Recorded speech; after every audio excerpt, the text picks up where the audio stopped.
I never expected to face a blockade of my own flesh and blood at my husband Frank's will reading. After 45 years of marriage, there they stood, my 3 sons, physically preventing me from entering the attorney's conference room. "Mom, you're not mentioned in the will at all. Just go home," James said, his voice cold as January ice. The shock of their betrayal hit me harder than the grief of losing Frank to a heart attack 2 weeks ago. With trembling hands, I clutched the manila folder I'd brought and slowly opened it, revealing contents that would change everything about this day and our family forever. Frank and I built our life together from nothing. We married young when I was just 22 and he was 25, both of us full of dreams bigger than our bank accounts.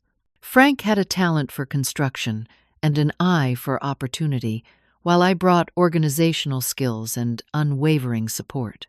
Those early years were lean but happy, working side by side to establish what would eventually become Palmer Construction, one of the most respected commercial builders in our state. As Frank's business grew, so did our family. James came first, our serious, ambitious firstborn who seemed to inherit his father's drive and my attention to detail.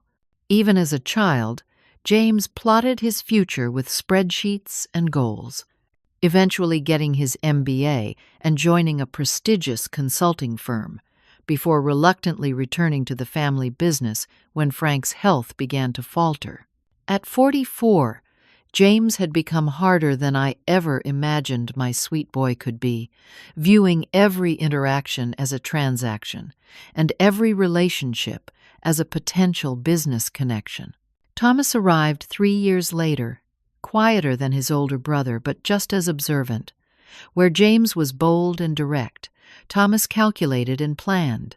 He showed an aptitude for numbers early on, and it surprised no one when he became an accountant, eventually taking over the financial operations of Palmer Construction. At 41, Thomas maintained that same reserved demeanor, watching everything but revealing little. Frank always said Thomas knew where every penny in the company went, a comment I once took as praise but now wondered about. William, our unexpected blessing, completed our family when I was 29. Unlike his serious older brothers, Will brought laughter and spontaneity to our home. His charm could melt the sternest teacher's heart when his homework mysteriously disappeared, and that same charm followed him into adulthood. At 38, William floated between positions in the family business, never quite finding his place, but always managing to land on his feet. Frank indulged him in ways he never did the others, unable to resist Will's easy smile and seemingly genuine remorse after each misstep. I devoted myself to raising our boys and supporting Frank as he built the business.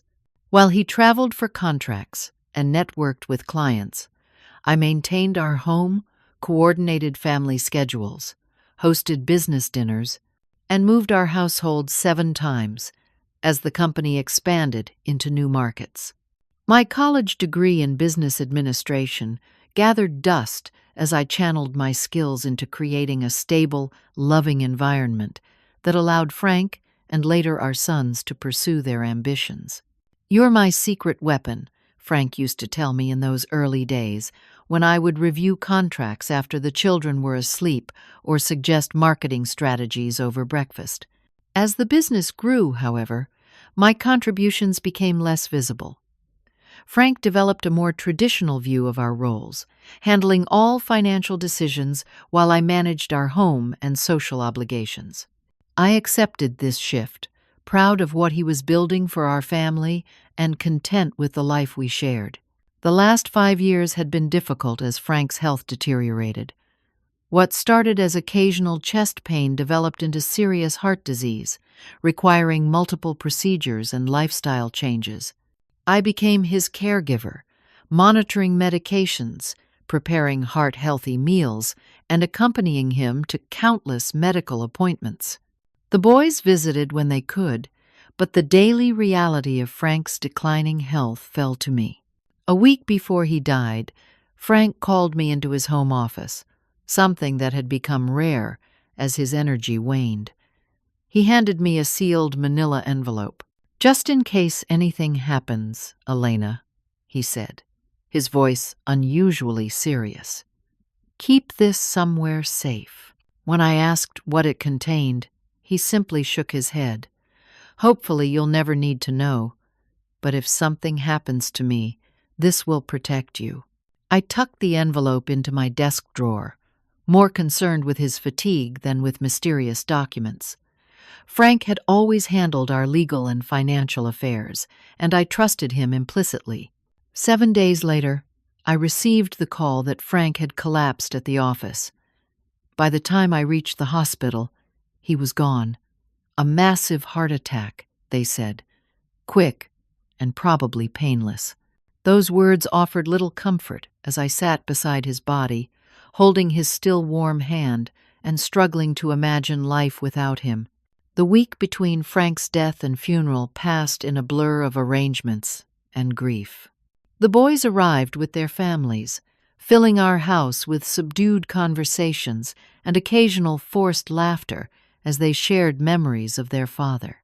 I noticed they often gathered in Frank's office with the door closed or stepped outside for private phone calls, but I attributed their behavior to grief and business concerns.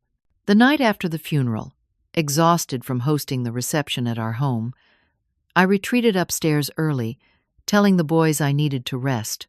Unable to sleep in the bed Frank and I had shared for decades, I sat in the armchair by the window, gazing at the garden he had lovingly maintained. The sound of raised voices drifted up from Frank's office below. Concerned, I moved to the hallway, where the air vent carried their words clearly. "Dad promised the lakefront property would be mine," William was saying. "He specifically told me last year. That was before you botched the Wilson contract," James replied. "Besides, the vacation properties need to be liquidated to cover the tax burden." "We don't need to decide anything tonight," Thomas interjected. "Let's wait until the official reading." Martin confirmed everything's proceeding as we discussed. I froze at the mention of Martin Gregory, Frank's attorney and friend for over 30 years. What had they discussed with him without me? A sick feeling settled in my stomach as I continued to listen. "Mom doesn't need to know the details yet," James continued, his voice dropping slightly. "Better to present everything as finalized. She never understood the business anyway. She'll be fine with the house and her Social Security," Thomas added. "Dad made sure she'd be comfortable, just not involved in company decisions." I retreated to my room, their words echoing painfully. Had Frank really arranged to exclude me from the business we built together? It seemed impossible, yet my son spoke with such certainty. The following morning, I called Martin's office and was surprised when his assistant seemed uncomfortable telling me when the will reading was scheduled. Only after I insisted did she confirm it would take place in 3 days at their downtown office. When I mentioned I hadn't received an official notification, she mumbled something about notices going to the business address. Later that day, I remembered the envelope Frank had given me. I retrieved it from my desk drawer, but decided not to open it yet. Whatever it contained, Frank had intended it as a contingency. Perhaps after the will reading, I would understand its purpose. What I didn't expect was discovering, through a casual comment from my eldest daughter-in-law, that my sons had met with Martin multiple times in the months before Frank's death. She mentioned it innocently, asking if I had been feeling too unwell to attend those meetings. The revelation sent a chill through me.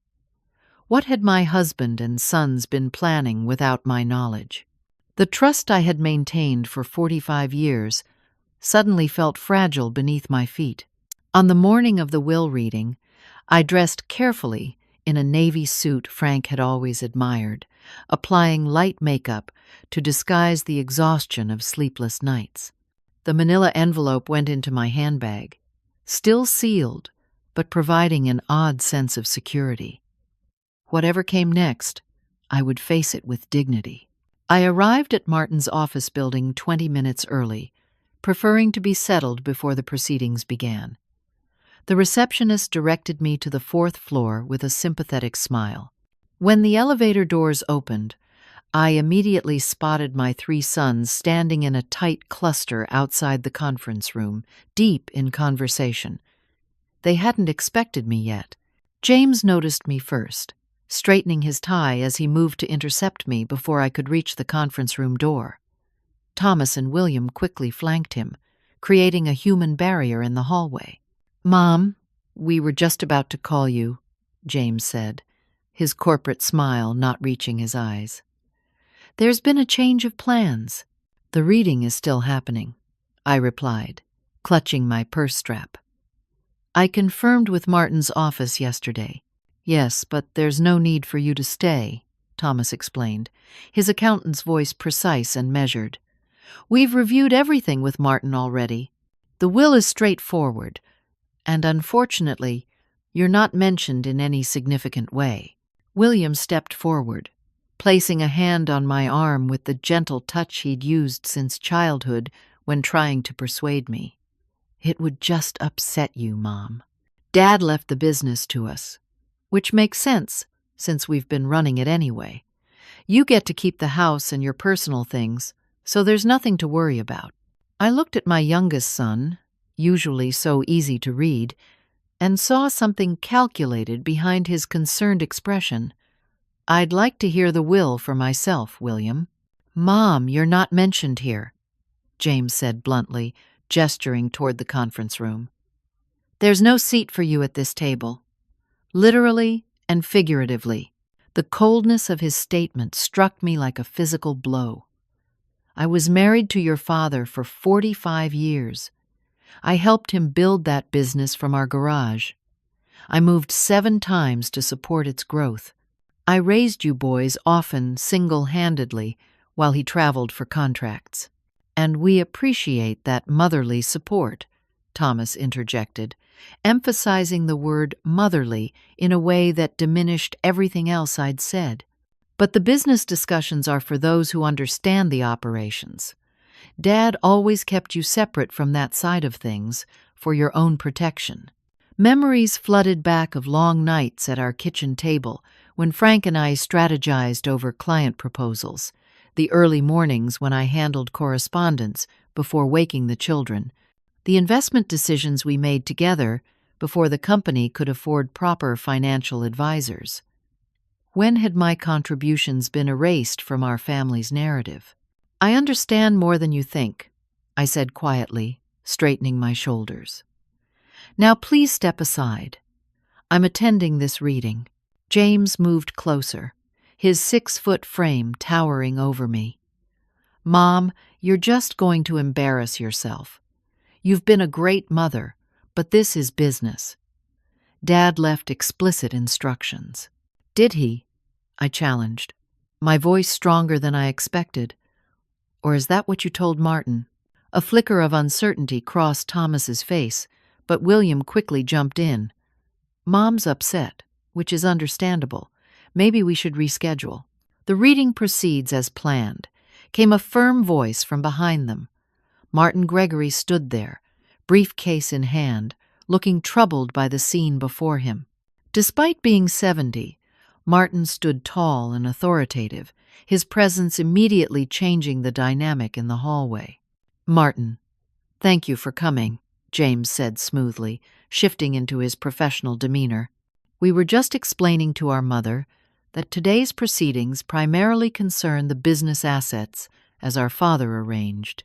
Martin's gaze moved from my sons to me, his expression softening with genuine sympathy.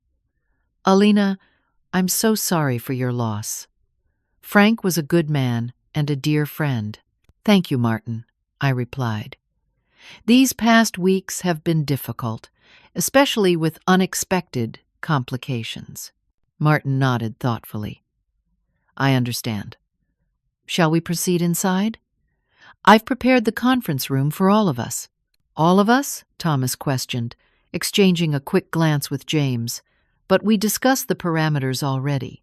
Frank's will reading includes his wife and sons." Martin stated firmly, no room for argument in his tone. And I should mention, Alena, that while your sons and I did have several meetings regarding business succession planning, Frank also requested a private consultation with me just 2 days before his passing, a meeting that might impact today's proceedings significantly. The shock on my sons' faces mirrored my own surprise. What had Frank discussed with Martin that even they didn't know about? As we entered the conference room, I noticed the seating arrangement immediately. My sons had taken the chairs closest to Martin's position at the head of the table, leaving a single seat isolated at the far end. The physical distance felt symbolic of the emotional chasm that had developed without my awareness. Before we begin, Martin said as we settled, I want to clarify something. There seems to be some misunderstanding about today's purpose. This isn't merely a business succession meeting. It's the official reading of Frank Palmer's last will and testament, which naturally includes provisions for his spouse of 45 years. James leaned forward. We're aware, Martin. Dad made his wishes clear to us over multiple conversations. Some of his wishes, perhaps, Martin replied cryptically, opening his briefcase and removing several documents. But as I mentioned, Frank came to see me privately very recently. What we discussed that day may come as a surprise to everyone in this room. For the first time since arriving, I felt a flicker of hope beneath my grief and confusion. Whatever Frank had told Martin in that final meeting, it had been important enough to keep from our sons. Perhaps the envelope in my purse contained related information. I placed my hand over it, drawing strength from its presence, as Martin began the formal reading of my husband's will. This last will and testament of Franklin James Palmer, dated January 10th of this year, Martin began, his professional tone establishing the gravity of the moment. I calculated quickly. The will had been created just 6 months ago, during a period when Frank's health had briefly improved following a new medication regimen. As Martin read through the initial legal language, I studied my sons. James sat with perfect posture, his expression neutral but attentive, occasionally making notes on a small pad. Thomas kept his hands folded precisely on the table, his wedding ring tapping lightly against the polished wood in what I recognized as a nervous habit from childhood. William slouched slightly in his chair, projecting casual confidence, but the constant adjustment of his cufflinks betrayed his anxiety. To my wife, Alena Marie Palmer, Martin continued, drawing my attention back to the will, I leave our primary residence at 1242 Oakwood Lane, including all furnishings and personal effects therein, with the exception of specific items noted below. A small relief washed over me. At least I would keep our home, the place where we had lived for the past 15 years after the boys had all left for college.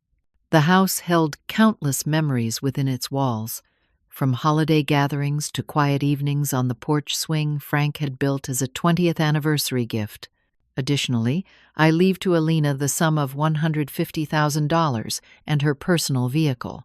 I blinked in surprise. The amount seemed simultaneously substantial and inadequate. It would allow me to maintain the house for perhaps 5 years, covering property taxes and maintenance, but after that, Frank had always handled our finances, and I realized with growing unease that I had no clear picture of our assets or retirement plans. Martin continued reading, detailing how Frank's personal possessions would be distributed. James would receive Frank's collection of vintage watches and his grandfather's handcrafted desk. Thomas was to get the library of first edition books Frank had carefully accumulated and the antique chess set they had often played with. William inherited Frank's classic car collection and sporting memorabilia. Each item represented significant financial value, but also carried deep personal meaning. The watch collection included the Rolex I had saved for 3 years to give Frank on our 10th anniversary, working part-time at a boutique while raising 3 small boys. The desk had been restored by Frank and me during a summer when money was tight and vacations impossible. The first editions included books I had tracked down at obscure auctions and gifted over decades of birthdays. The controlling interest in Palmer Construction Company is to be divided among my 3 sons as follows, Martin read. 40% to James Franklin Palmer, who shall serve as Chief Executive Officer. 35% to Thomas Edward Palmer, who shall continue as Chief Financial Officer. And 25% to William Robert Palmer, who shall serve as Chief Operating Officer. The distribution wasn't surprising, reflecting each son's current role and contribution to the company. What stunned me was the complete absence of any shares for me. The business Frank and I had started with $5,000 from my inheritance and countless unpaid hours of joint labor now belonged entirely to our sons, with no acknowledgement of my role in its creation or growth. The remaining assets, including investment accounts, retirement funds, and real estate holdings separate from the primary residence, are to be divided as follows, Martin continued. 40% to James, 35% to Thomas, and 25% to William, to be distributed according to the schedule outlined in Appendix A. I glanced across the table, catching the exchange of satisfied looks between my sons. They had known exactly what the will contained. The betrayal I felt wasn't just from Frank, but from the children I had raised, who had apparently been planning this transition without any consideration for my future security or rightful acknowledgement. "There's nothing about the lake house," I said quietly, referring to the vacation property Frank and I had purchased 20 years ago, a peaceful retreat where we had spent every summer. William cleared his throat. "That falls under real estate holdings, Mom. It's being liquidated to cover estate taxes. But we chose that property together. We renovated it ourselves, room by room." My voice faltered as I recalled Frank and me painting the porch ceiling blue, following a Southern tradition he'd learned from his grandmother. "Property values in that area have increased significantly," Thomas explained in his clinical accountant's voice. "Keeping it would be financially irresponsible when the capital could be better deployed elsewhere." "Better deployed," I repeated slowly. "That house isn't an investment to me. It's where we celebrated your graduations, where your children learned to swim, where your father finally found peace after working 80-hour weeks for decades." James sighed with thinly veiled impatience. "Mom, this is exactly why Dad arranged things this way. You see emotional value, we see financial reality. The lake house alone could fund your living expenses for 15 years if properly invested, which we'll help you manage, of course," William added quickly, attempting to soften his brother's bluntness. I looked at my youngest son, suddenly seeing a stranger where my child had been. "I don't need help managing what's rightfully mine, William. Actually, according to the will, it's not yours," Thomas pointed out, his tone suggesting he was simply stating an objective fact rather than twisting a knife into my heart. I turned to Martin, who had been watching this exchange with a troubled expression. "Is there nothing else, Martin? Did Frank leave any explanation for these decisions?" Martin adjusted his glasses, a gesture I recognized from decades of friendship with him and his late wife. "The will, as written 6 months ago, contains the provisions I've read thus far." However, he paused, reaching back into his briefcase. 3 days before his death, Frank executed a codicil to his will, a legal amendment that must be considered part of his final wishes. The atmosphere in the room shifted instantly. James sat up straighter, his pen frozen above his notepad. "A codicil? You never mentioned this in our meetings." "Because it was executed after our last meeting," Martin replied calmly. "As I mentioned earlier, Frank came to see me privately 2 days before his passing." "This is highly irregular," Thomas protested, his financial precision extending to his expectations of legal process. Why wouldn't he inform us of changes to the succession plan? Martin removed a separate document from his briefcase. Perhaps the content of the codicil will answer that question. Shall I proceed? William glanced nervously at his brothers before nodding. Of course. We all want to honor Dad's final wishes. The tension in the conference room was palpable as Martin adjusted his glasses and began to read the amendment that Frank had made in the final days of his life, an amendment none of us had anticipated. I, Franklin James Palmer, being of sound mind, hereby amend my last will and testament dated January 10th of this year with the following codicil, Martin read, his voice steady but grave. Recent events have forced me to reconsider the distribution of my assets and the leadership of Palmer Construction Company. It has come to my attention through documentation provided by our external auditing firm that significant financial irregularities have occurred within the company over the past 18 months. Thomas shifted uncomfortably in his chair. His nervous tapping suddenly stopped. Specifically, Martin continued, company funds, totaling approximately $284,000, have been diverted through a series of fabricated vendor accounts to an offshore holding company registered to Thomas Edward Palmer. The silence that followed was deafening. All eyes turned to Thomas, whose face had drained of color. That's ridiculous, James said finally, breaking the silence. There must be some mistake. Thomas said nothing, his gaze fixed on the table before him. Martin continued reading. Furthermore, I have discovered through private investigation that James Franklin Palmer has engaged in unauthorized negotiations with Westbrook Developments, our primary competitor, to sell controlling interest in Palmer Construction without board approval or family consultation. Now it was James's turn to pale. William looked between his brothers with genuine shock, apparently unaware of either development. Lastly, Martin read, his voice growing heavier, documentation has been uncovered, showing William Robert Palmer has systematically overcharged at least 7 major clients for materials and labor, pocketing the difference estimated at $150,000 over 2 years, and has engaged in contract fraud using company letterhead and forged signatures.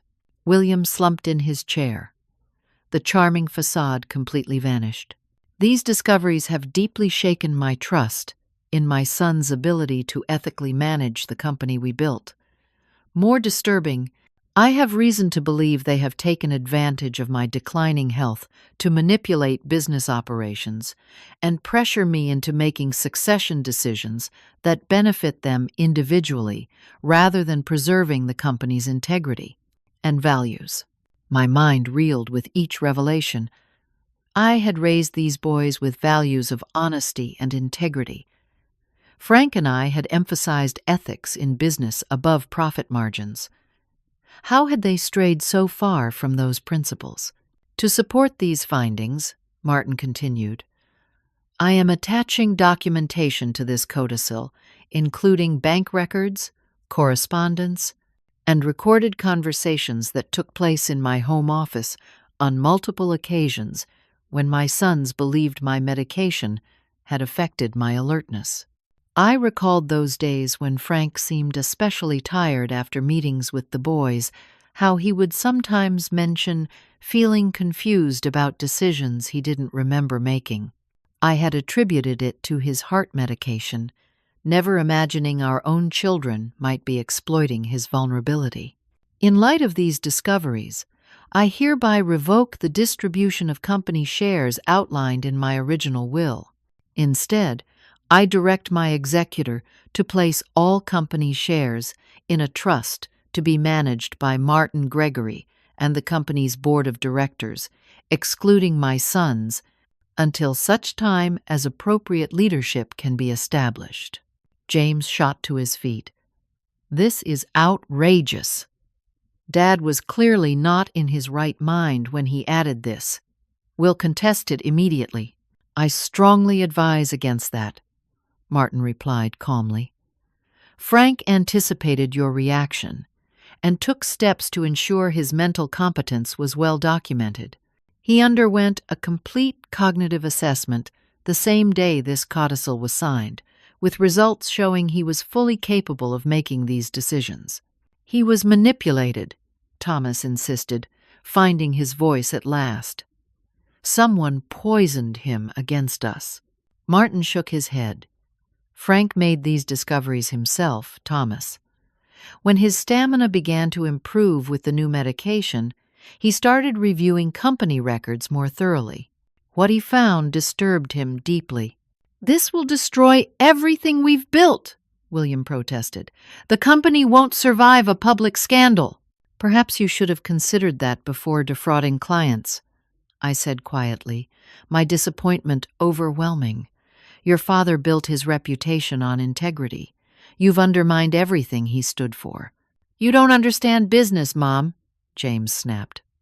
"Sometimes you have to make strategic moves that look questionable on paper, but benefit everyone long term. Embezzlement and fraud aren't strategic moves," I replied, my voice stronger. "They're crimes." "There's more to the codicil," Martin interjected, redirecting our attention to the document before him. Frank also left a video statement explaining his decisions. Without waiting for further objections, Martin opened his laptop and turned it to face us. Frank's image appeared on screen, recorded in Martin's office just days before his death. Despite his obvious fatigue, his eyes held the clarity and determination I had always admired.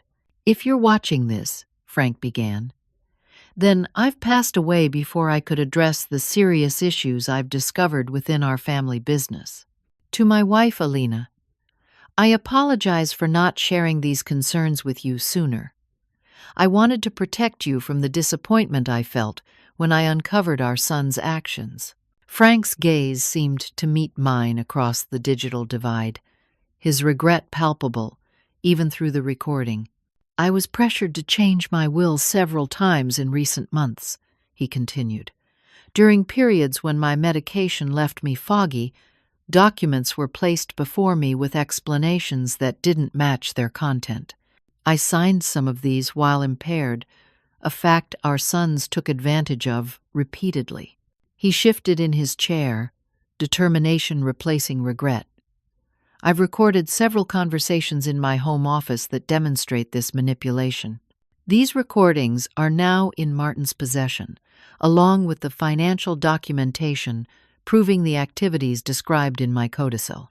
I glanced at my sons, watching shame and anger battle across their faces as their father exposed the truth they had worked so hard to conceal. "I make these changes not to punish my sons," Frank continued, "but to protect the company we built and the employees who depend on it. I hope that with proper oversight and accountability, James, Thomas, and William might eventually earn back positions of responsibility. But that redemption must be earned, not inherited." The video ended, leaving the conference room in profound silence.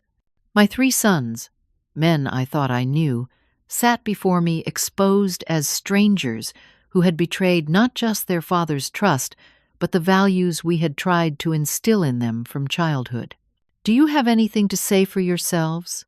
I asked finally, my heart breaking anew with each moment of silence that followed. "It's not as bad as he makes it sound," William offered weakly. "The client overcharges were just standard industry markup." "Stop talking, Will," James ordered, before turning to Martin. "We'll need time to review these allegations with our attorneys. Nothing should happen with the company until we've had due process." "The board has already been notified," Martin replied. "As of this morning, all 3 of you have been suspended from operations pending investigation." "You can't do that," Thomas exclaimed. "We run the company." "Actually, as trustee named in the codicil, I can and have," Martin said firmly. "Frank put contingency leadership in place for exactly this scenario." As my sons began arguing simultaneously, their voices rising in panic and anger, I reached into my purse and withdrew the manila envelope Frank had entrusted to me. Whatever it contained, the time had come to add it to these revelations. With steady hands, I broke the seal and opened the folder that would complete the picture of our family's true legacy. The conference room fell silent as I spread the contents of the manila folder across the table. The first document was a letter addressed to me in Frank's distinctive handwriting. "My dearest Alena," I read aloud, my voice steady despite the emotion welling inside me. "If you're reading this, then Martin has explained the painful discoveries I made about our sons. I'm sorry to leave you with this burden, but I trust you above all others to set things right. The enclosed documents will help you reclaim what has always been partially yours." James leaned forward. "What documents? What is he talking about?" I ignored him, continuing to read Frank's letter. "I made a grave mistake years ago when I allowed your contributions to our company to become invisible. It was easier for my ego to be seen as the sole builder of our success, and you graciously stepped back from public recognition. That was wrong of me, and this folder contains the truth I should have acknowledged throughout our marriage." I set the letter aside and lifted the next document, a faded partnership agreement dated 45 years earlier. "This is the original founding document for what was then called A and F Construction," I explained, turning it for everyone to see. "A for Alena, F for Frank." "That was just a romantic gesture," Thomas dismissed. "A company name doesn't constitute legal ownership." "Perhaps not on its own," I agreed, "but this registered partnership agreement naming me as 50% owner certainly does." Martin leaned forward to examine the document, nodding slowly. "This appears to be a legally binding agreement, properly notarized and filed." "That's impossible," James insisted. "Dad started the company before you were married." "Actually, we formed the partnership 3 months after our wedding," I corrected him. "The $5,000 startup capital came from my inheritance after my grandmother died." I removed more documents from the folder: bank statements showing the initial deposit, business plans written in my handwriting, and early client contracts bearing both our signatures. "Your father and I built the company together. I designed our first logo, kept the books for the first 7 years, and personally handled client relations while Frank managed construction sites. As you boys came along and the business grew, we decided I would focus more on family matters, but my ownership was never legally dissolved." The shock on my sons' faces might have been comical under different circumstances. They had grown up with a narrative that minimized my role, never questioning why their strong-willed mother would have surrendered all control of a company she helped create. "If you've been an owner all this time, why didn't you say anything?" William asked, genuinely confused. "Why let Dad make all the decisions?" "Because I trusted him," I replied simply. "We were partners in every sense of the word. We discussed major decisions privately, and I respected his public role as the face of the company. That worked for us." "Convenient that you're suddenly claiming ownership now," James said skeptically.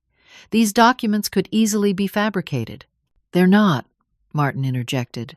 "I drafted this partnership agreement myself when Frank and Alena first came to me. I've maintained copies in our firm's archives." I pulled out a stack of journals from the folder next. "For 40 years, I've documented my contributions to the business in these journals. Ideas I shared with Frank that became company initiatives.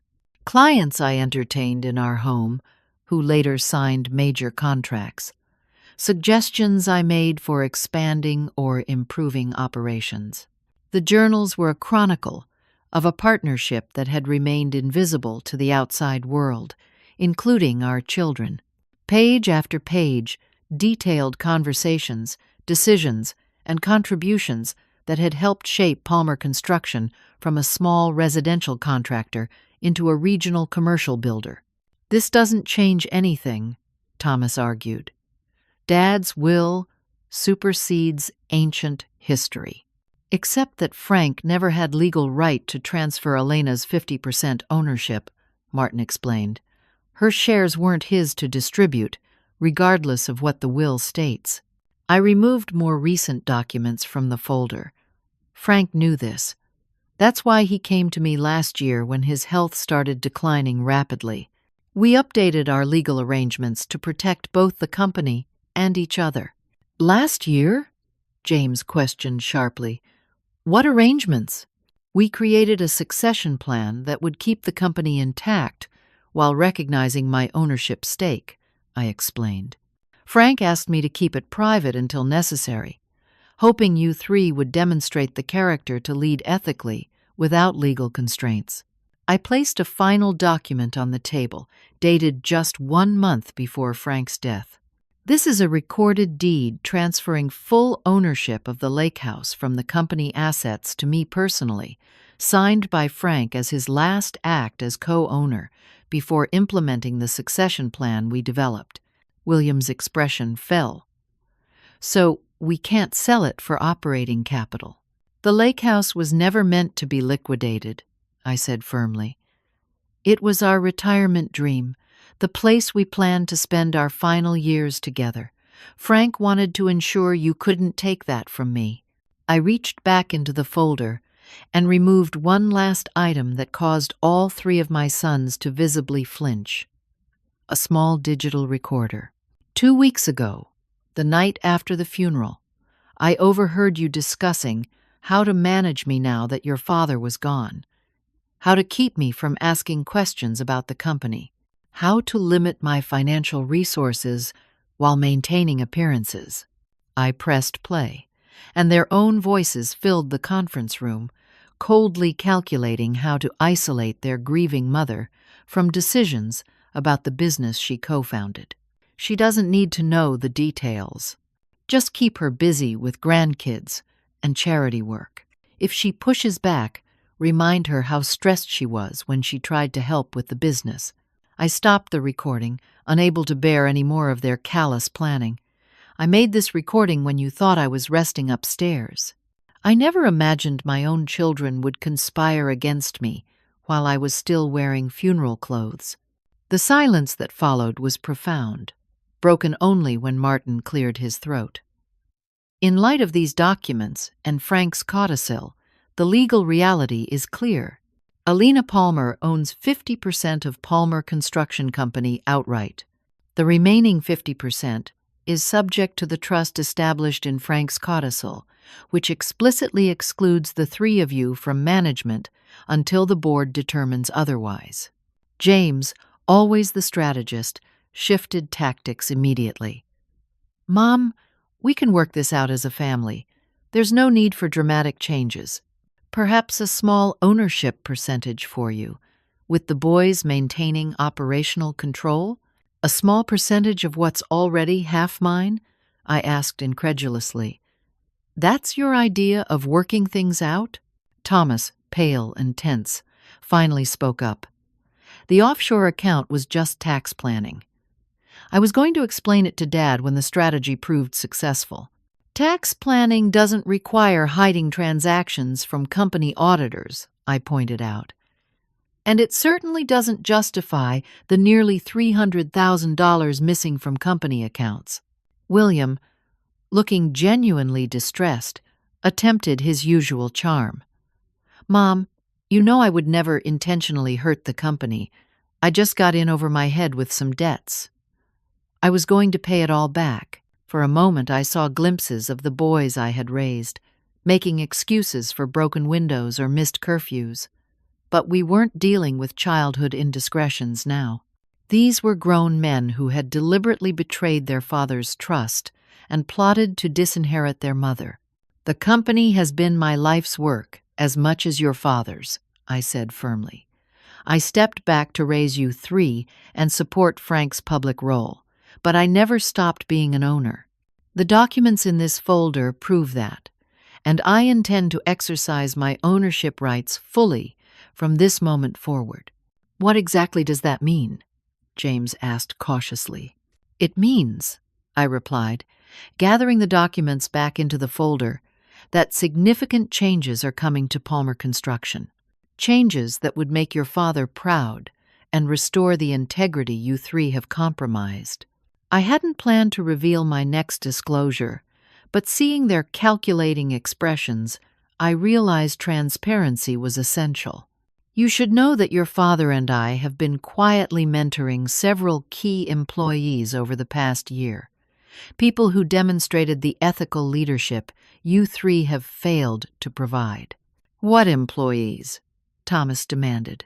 "Sarah Jenkins in project management, Michael Collins in business development, Teresa Rodriguez in finance." I named 3 long-term staff members who had proven their value and integrity over years of service. They've been aware of some of the issues Frank discovered and have helped gather evidence while developing plans to stabilize the company if leadership changes became necessary. "You've been spying on us?" William asked incredulously. "No, we've been protecting the company from further damage," I corrected him. "These loyal employees have earned the opportunity your father originally hoped to give his sons." The conference room fell silent as my 3 children realized the ground had shifted beneath them. The inheritance they had taken for granted, the control they thought assured, the mother they had underestimated, all lay transformed before them in ways they had never imagined possible.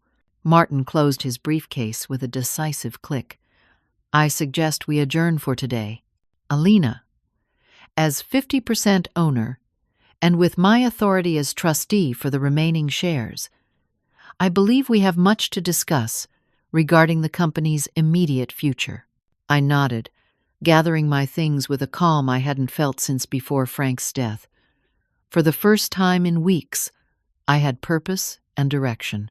The path ahead would be difficult, but I finally held the truth in my hands and the power to honor Frank's legacy properly. As I stood to leave, I paused to look at each of my sons in turn. "I raised you to be better than this. Your father deserved better than this. And despite everything, I still believe you can be better than this. That path is available to you, should you choose to take it." Without waiting for their response, I turned and walked out of the conference room, leaving behind the will reading I had entered with such trepidation and emerging with unexpected strength and clarity about the future that lay ahead. The following morning, I arrived at Palmer Construction headquarters for the first time as its acknowledged co-owner.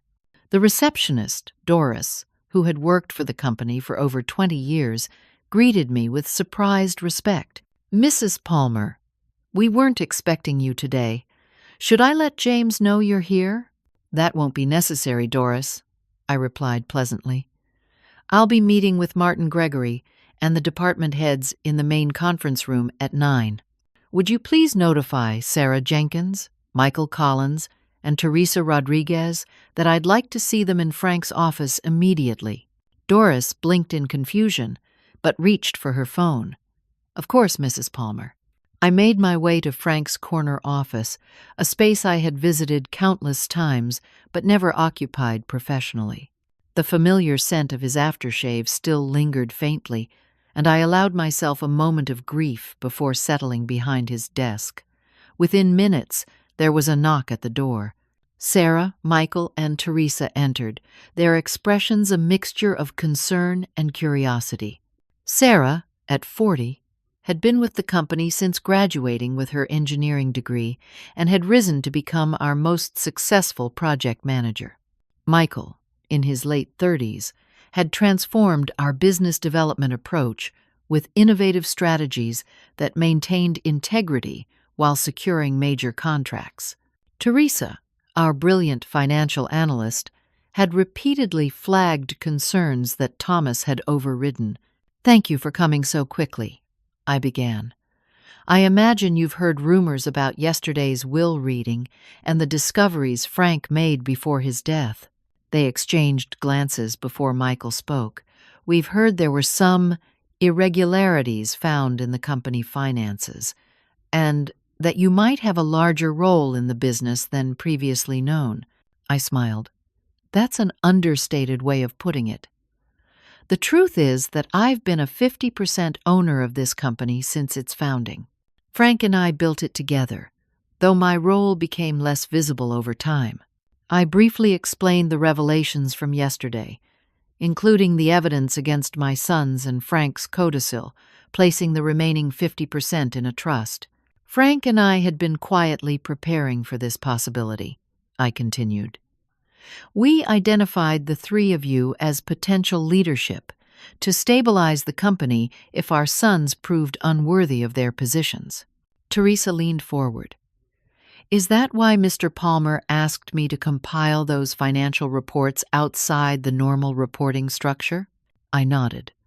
Frank suspected Thomas was hiding something but needed evidence. "Your discreet analysis was invaluable." "And my assignment to document all client billing practices?" Michael asked. "Exactly. William's overcharges became apparent through your comprehensive review." Sarah shook her head in disbelief. "I knew things weren't right, especially after Mr. Palmer's health declined, but I never imagined it was this serious." "Neither did I admitted. "But now we have an opportunity to correct course and preserve what Frank built." "What we built," I amended. "I'm going to need your help." "What's your plan, Mrs. Palmer?" Sarah asked directly. Before I could answer, the door burst open, and James strode in, his face flushed with anger. "What the hell is going on? Doris said you're calling a department meeting? You have no authority to do that." I remained seated, maintaining my position behind Frank's desk. "I have every authority, James. As Martin explained yesterday, I own 50% of this company outright, and he controls the other 50% as trustee." "We're contesting the codicil," James announced. "Our attorneys are preparing the case now." "You're welcome to try," I replied calmly. "But contesting it won't change my 50% ownership, which was never Frank's to give away in the first place. And it won't erase the evidence of fraud, embezzlement, and client overbilling." James glanced at the three executives standing nearby, clearly uncomfortable having this conversation with witnesses. "This isn't the appropriate forum for family matters." "This isn't a family matter anymore, James. It's business." I gestured to the others.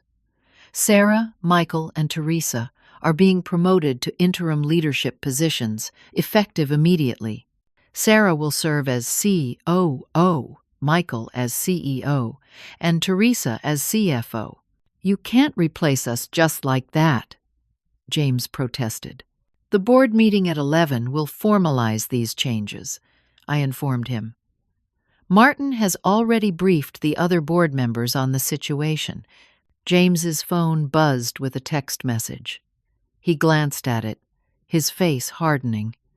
"Thomas says security is escorting him from the building." "Standard protocol when financial improprieties are discovered," Teresa noted professionally. "We've already secured the accounting department computers and records." The door opened again as Thomas and William were led in by the head of security, Greg Peterson, another longtime employee who had quietly assisted Frank in documenting the problems. "What is this, a coup?" William asked, attempting to maintain his usual light-hearted tone, but failing to mask his anxiety. "This is accountability," I corrected him. "Something that's been lacking under your leadership." Thomas straightened his tie, switching to his analytical approach. "Let's discuss this rationally. The company needs experienced leadership, not emotional reactions to misunderstandings." "There's nothing emotional about $284,000 missing from company accounts," Teresa replied evenly, "or the systematic client overcharging scheme we've documented, or the unauthorized sale negotiations with our biggest competitor. I stood up, taking control of the increasingly tense situation. Sarah, Michael, Teresa, would you excuse us?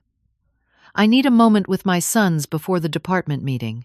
Once they had left, closing the door behind them, I faced my 3 children. You have a choice to make right now. You can fight this transition and force us to make the evidence of your misconduct public, or you can step aside gracefully and perhaps salvage your professional reputations. You'd really do that to your own sons? William asked, genuinely shocked. You were willing to leave your mother practically destitute after 45 years of marriage, I reminded him. What did you expect would happen when the truth came out? We weren't leaving you destitute, James argued. The will provided for your basic needs. Basic needs? I repeated incredulously. I helped build an empire, and you decided I deserved just the bare minimum to survive? While you divided everything else among yourselves? For the first time, I saw uncertainty in James's expression as the reality of their actions began to register. What are your terms? He asked finally, ever the negotiator. Full cooperation with the financial investigation, I began. Complete transparency about all questionable transactions. Immediate resignation from your current positions. Return of all misappropriated funds. And in exchange, Thomas pressed, we keep the matter private, handle it as an internal restructuring. Your professional reputations remain intact, though your roles here are over. You expect us to just walk away from our inheritance? James demanded. I expect you to face the consequences of your actions with some dignity, I replied. This company was never just your inheritance. It was a trust you were given, a legacy you were supposed to protect and build upon. Instead, you treated it as a personal piggy bank and attempted to exclude the person who helped create it. William looked genuinely remorseful. Mom, I never meant for things to go this far. It started with just small expenses, then grew out of control. I believe you, William, I said, softening slightly, which is why I'm offering this chance to make amends without public humiliation. Thomas remained calculating. What about future involvement? Are we permanently excluded? That depends entirely on your actions moving forward, I told him. Frank's codicil allows for redemption if it's earned. Genuine redemption, not just going through the motions. The intercom on the desk buzzed. Mrs. Palmer, the department heads are assembled in the conference room, Doris announced. Thank you, Doris. I'll be right there. I turned back to my sons. I need your decisions now. Will you cooperate with the transition, or should I instruct our attorneys to proceed with formal charges? James looked at his brothers, then back to me. For the first time in years, I saw the son I had raised rather than the businessman he had become. We'll cooperate, he said finally. I can't speak for the others, but I recognize when I've been outmaneuvered. This isn't about maneuvering, James, I corrected him.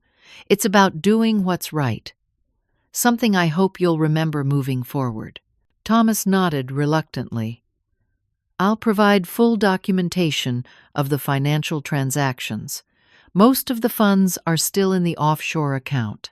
William sighed heavily. I guess I don't have much choice. But what am I supposed to do now? The company has been my whole life. Perhaps that's the problem, I suggested gently. It's time to discover who William Palmer is outside of his father's company. All of you need to find your own paths now.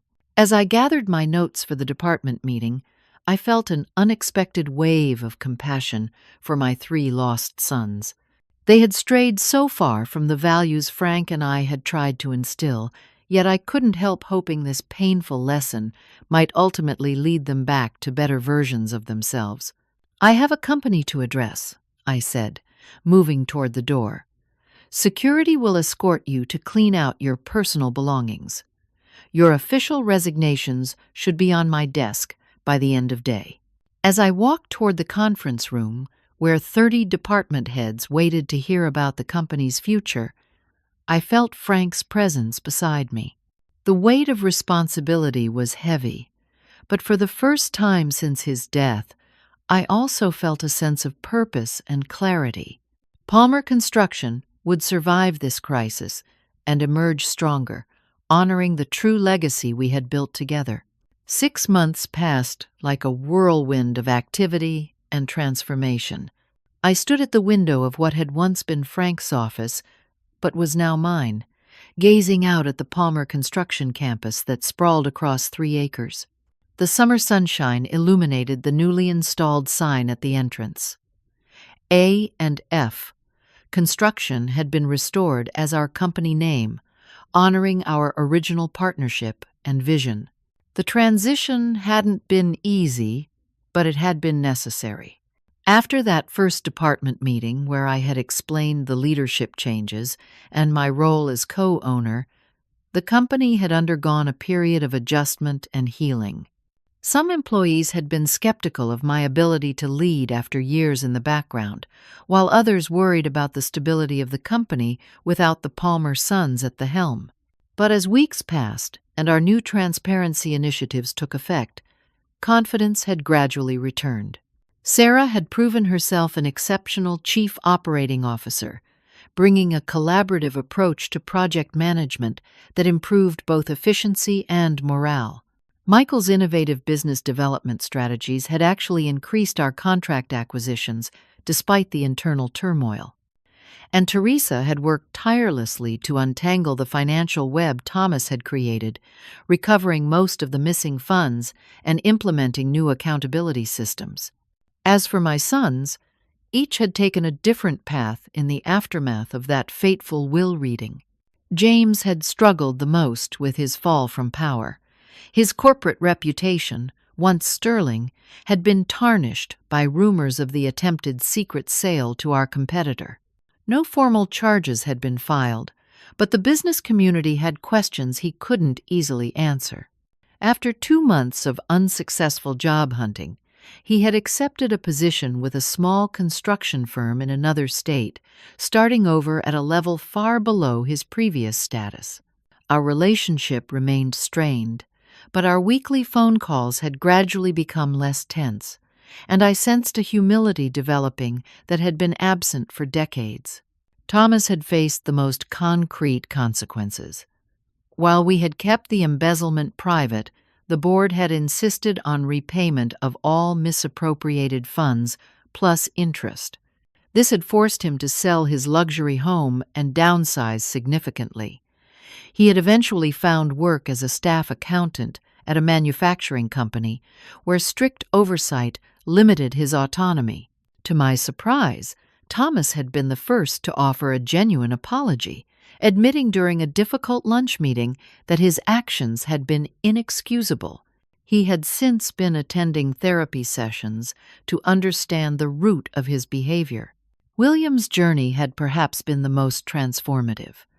The investigation into client overcharging had revealed not just financial impropriety, but a serious gambling addiction that had driven his desperate actions. With my cautious support, he had entered a residential treatment program, facing his demons with more courage than I had expected. 3 months into his recovery, he had begun volunteering with a nonprofit that built homes for veterans, discovering a passion for meaningful work that his position in the family business had never inspired. The lake house Frank and I had loved had become my weekend sanctuary, a place to retreat from the demands of suddenly running a major construction company. I had invited each of my grandchildren separately for weekend visits, determined that the mistakes of their parents wouldn't damage my relationship with the next generation. A knock at my office door interrupted my reflections. "Come in," I called, turning from the window. Teresa entered, holding a folder. "The final audit reports are complete. We've officially accounted for all irregular transactions and implemented the new financial controls. Excellent work, I said, gesturing for her to sit. Any surprises in the final numbers? Nothing we hadn't already discovered. She smiled, her confidence having grown substantially in her new role. The company is on solid financial footing again. In fact, second quarter profits are up 12% over last year. Frank would be pleased, I said, accepting the folder. He always said transparency was the best business practice. Teresa nodded. I've been meaning to tell you. It's made such a difference having a woman in leadership. Several of our younger female employees have mentioned how inspiring it's been seeing you step into this role. I hadn't considered that aspect of my unexpected career resurrection. I'm just doing what needed to be done. With grace and wisdom, Teresa added. Not everyone could have navigated this crisis so effectively. After Teresa left, I reviewed the audit reports, satisfied that the company had emerged from the shadows of deception into the light of ethical operation. My desk phone rang, interrupting my review. Mrs. Palmer, your sons have arrived for dinner, my assistant informed me. Thank you, Linda. Tell them I'll be down in 5 minutes. I took a deep breath, preparing for the first dinner with all 3 sons since the will reading 6 months earlier. We had agreed to meet monthly as a family going forward, a challenging but necessary step toward healing. The weekly family therapy sessions had been Michael's suggestion, a condition of my continued relationship with them that had initially met resistance but gradually shown value. The conference room had been transformed for the evening, the large table that had witnessed so much conflict now set for a family dinner. As I entered, I found my sons already seated, the conversation stilted but civil. Mom? William greeted me, standing to pull out my chair. 6 months in recovery had changed him physically, the nervous energy replaced with a calmer presence. The building looks great with the new signage. Thank you, I replied, taking my seat. How are things at the Veterans Project? William's face lit up with genuine enthusiasm as he described the home they were completing for a wounded soldier. For the first time in years, I heard passion in his voice that had nothing to do with money or status. James, more subdued than his former confident self, handed me a small gift bag. I found this in a bookstore near my apartment. Thought you might appreciate it. Inside was a framed photograph of Frank and me from the company's 10th anniversary celebration, standing proudly in front of our first official headquarters. I had forgotten this image existed, capturing us in our prime, partners in every sense. This is wonderful, James. Thank you for remembering. Thomas cleared his throat. I've been organizing Dad's financial records for you. There's quite a bit of paperwork you should probably review when you have time. I'd appreciate that, I said, recognizing this as his way of acknowledging my rightful place in the company's history. As we shared the meal, conversation gradually became more natural. There were still awkward pauses and careful navigation around sensitive topics, but I could see efforts being made on all sides. These were not the same sons who had blocked my entrance to the will reading 6 months ago, just as I was no longer the same woman who had allowed herself to be sidelined from her life's work. I've been thinking about something, I said as dessert was served. The scholarship foundation we're establishing in Frank's name, the one for construction management students? James asked. I'd like to expand it, I explained, to include a specific program for women entrepreneurs in construction and related fields, women who might otherwise be overlooked or underestimated. Like you were, William said quietly. I nodded. Many women still face the same barriers I did, often sacrificing their professional contributions for family without receiving proper recognition or security. I think Dad would approve, Thomas said, surprising me with his support. I'd like all 3 of you to serve on the scholarship committee, I continued, If you're willing, it might be a small way to begin rebuilding our family's legacy in a positive direction." The significance of the invitation wasn't lost on any of them. It represented a tentative step toward forgiveness and a chance for redemption that honored both Frank's wishes and my own journey toward healing. "I'd be honored," James said first, followed by nods from his brothers. As the evening wound down, I found myself thinking about the manila folder that had changed everything 6 months earlier. I had kept it in my desk drawer, occasionally reviewing its contents as a reminder of both painful truths and unexpected strength. That folder had contained legal documents proving my ownership, but the real revelation had been rediscovering my own voice and value after decades of accepting a diminished role. Frank's final gift hadn't just been securing my financial future, but creating the circumstances that forced me to reclaim my complete identity as both mother and businesswoman, nurturer and leader. My journey from being blocked from a will reading to running a multi-million-dollar company hadn't been one I would have chosen, but it had revealed capacities within myself I might never have discovered otherwise. At 67, I had found not just a new chapter, but a whole new story that honored the foundation Frank and I had built while creating something uniquely mine. As my sons prepared to leave, each embracing me with varying degrees of comfort, I felt Frank's presence once again. Not as a ghost or supernatural visitation, but in the values that were slowly re-emerging in our family, the integrity being restored to our business, and the strength I had found within myself to forge this new path. "Same time next month?" William asked as they reached the door. "I'll be here," I promised, watching as they walked together toward the parking lot, their body language more relaxed than when they had arrived. Some wounds heal slowly, and some trusts, once broken, take years to rebuild. But standing there in the company Frank and I created together, I felt profound gratitude for second chances and the opportunity to establish a legacy of truth, resilience, and redemption that would far outlast the painful revelations of that will reading 6 months before.